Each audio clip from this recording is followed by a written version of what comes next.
Hi, this is Melanie, and week 3 readings post. The first chapter I'm going to talk about is chapter 4 from the Bauman text. My first takeaway from that chapter was the idea of the read around before auditions. I really like this idea. I did something similar, but I didn't have each student read each line. So I really like that idea in order to get them all to be paying attention and reading the whole script. I'm going to do that. My second takeaway from that is the table work section. Reading through the play several times and asking questions about character choices. That's something I haven't done, but I definitely will be doing that moving forward in the future with my middle school students. My last takeaway from that chapter is about the off-book date. I really love the advice about having students learn to improvise if they forget a line, and that I need to teach them to not whisper forgotten lines to each other. I think that's very, very important, and I'm definitely going to be working on that. The next chapter, chapter 5 from Bauman, my first takeaway from that chapter was just working with elementary school students, and that we need to remember that they're not little adults, that they are children, and they don't have the experience that older students would have. My second takeaway was working with middle school students and how they need encouragement, and that we just need to kind of make sure we're giving them positive reinforcement. I think that's important for me to remember because I do teach middle school, and I want to instill a love of theater in them. I don't want them to resent or hate it, so I need to be careful how I direct them. My third takeaway from that chapter was about assigning high school students as either assistant director, stage manager, or choreographer. I feel like that would be something I would struggle with, just because I do tend to like to control everything. So that's something I need to remember in the future.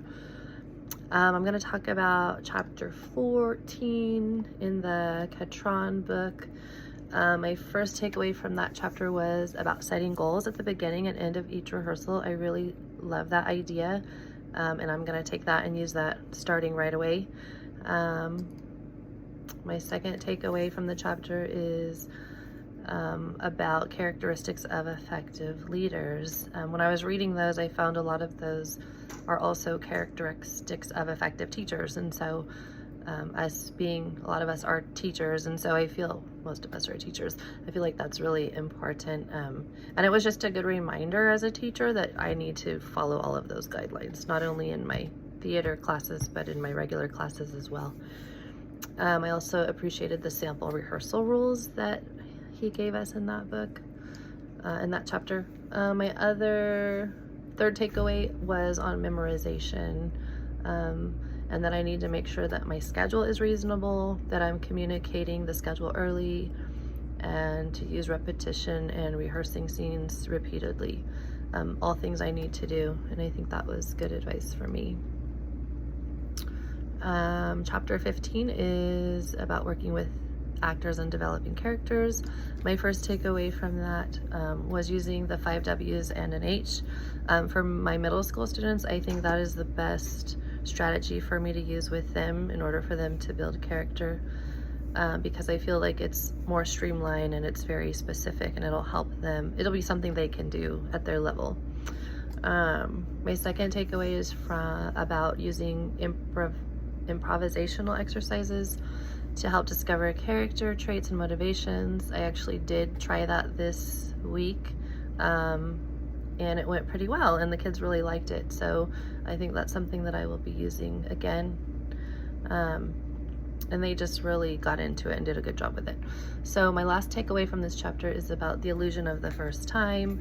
I think this is always, at least would be for me, an ultimate goal, and I also realize how difficult it is, and so I think that that's the one thing I need to keep in the back of my mind, is that that's what I'm trying to accomplish here. So it seems like a really hard thing to do, but I also mentioned in my post about authentic listening and how that can make it more achievable to get that first time illusion.